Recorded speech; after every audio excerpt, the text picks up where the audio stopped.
कलानंदीगडला राज्य संरक्षित स्मारकाचा दर्जा, चंदगडच्या इतिहासाला मोठा सन्मान. संरक्षित दर्जाच्या श्रेयावरून माजी आमदार राजेश पाटील आणि आमदार शिवाजी पाटील गट आमने-सामने. गडाचे संवर्धन महत्त्वाचे, श्रेयवाद नव्हे, अशी दुर्गप्रेमींची भूमिका.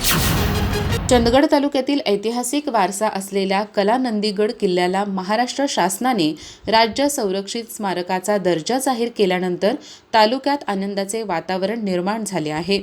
मात्र या ऐतिहासिक निर्णयाच्या श्रेयावरून आता तालुक्यात राजकीय श्रेयवाद रंगू लागला असून माजी आमदार राजेश पाटील आणि विद्यमान आमदार शिवाजीराव पाटील यांच्या समर्थकांमध्ये राजकीय संघर्ष तीव्र होताना दिसत आहे.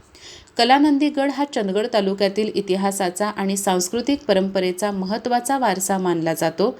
अनेक वर्षापासून दुर्गप्रेमी, इतिहास अभ्यासक आणि स्थानिक नागरिकांकडून या गडाच्या संवर्धनाची मागणी केली जात होती. अखेर महाराष्ट्र शासनाने या किल्ल्याला राज्य संरक्षित स्मारकाचा दर्जा बहाल करत ऐतिहासिक निर्णय घेतला. त्यामुळे दुर्गप्रेमींमध्ये समाधान व्यक्त होत आहे. दरम्यान या निर्णयाचे श्रेय कोणाला द्यायचे यावरून राजकीय वातावरण तापू लागले आहे. माजी आमदार राजेश पाटील यांच्या समर्थकांकडून कलानंदीगडाच्या संवर्धनासाठी सातत्याने शासन स्तरावर पाठपुरावा करण्यात आला होता, असा दावा केला जात आहे. दुर्गवीर प्रतिष्ठान आणि विविध दुर्गप्रेमी संघटनांसोबत समन्वय साधत संबंधित विभागाकडे वारंवार पाठपुरावा केल्यामुळेच हा निर्णय अंतिम टप्प्यापर्यंत पोहोचल्याचे ते सांगत आहेत. दुसरीकडे आमदार शिवाजीराव पाटील यांच्या समर्थकांकडून या निर्णयामागे विद्यमान नेतृत्वाचे प्रयत्न महत्त्वाचे ठरल्याचा दावा करण्यात येत आहे. शासनाशी सातत्याने संपर्क ठेवून प्रशासकीय स्तरावर पाठपुरावा करण्यात आल्यामुळेच कलानंदीगडाला संरक्षित स्मारकाचा दर्जा मिळाल्याचे त्यांच्या समर्थकांचे म्हणणे आहे. या श्रेयवादाचे पडसाद आता सामाजिक माध्यमांवरही उमटू लागले आहेत.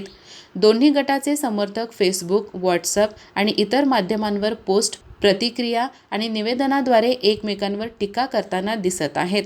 त्यामुळे एका ऐतिहासिक आणि अभिमानास्पद निर्णयावरून राजकीय वातावरण अधिकच तापले आहे. मात्र या सर्व घडामोडींमध्ये दुर्गप्रेमींनी संयमी भूमिका घेतली आहे. गडाचे जतन आणि संवर्धन हेच खरे महत्त्वाचे, श्रेयवाद नव्हे, अशी प्रतिक्रिया इतिहासप्रेमी आणि सामाजिक कार्यकर्त्यांकडून व्यक्त होत आहे. संरक्षित स्मारकाचा दर्जा मिळाल्यामुळे आता कलानंदीगडाच्या दुरुस्ती, संवर्धन आणि पर्यटन विकासाला चालना मिळेल, अशी अपेक्षा व्यक्त केली जात आहे. कलानंदीगडाला मिळालेला संरक्षित स्मारकाचा दर्जा हा चंदगडच्या ऐतिहासिक वैभवासाठी महत्त्वाचा टप्पा मानला जात असला तरी त्यावरून सुरू झालेला राजकीय संघर्ष आगामी काळात आणखी तीव्र होण्याची शक्यता व्यक्त केली जात आहे. अधिक माहिती आणि ताज्या घडामोडींसाठी आजच आमचे चॅनल सबस्क्राईब करा.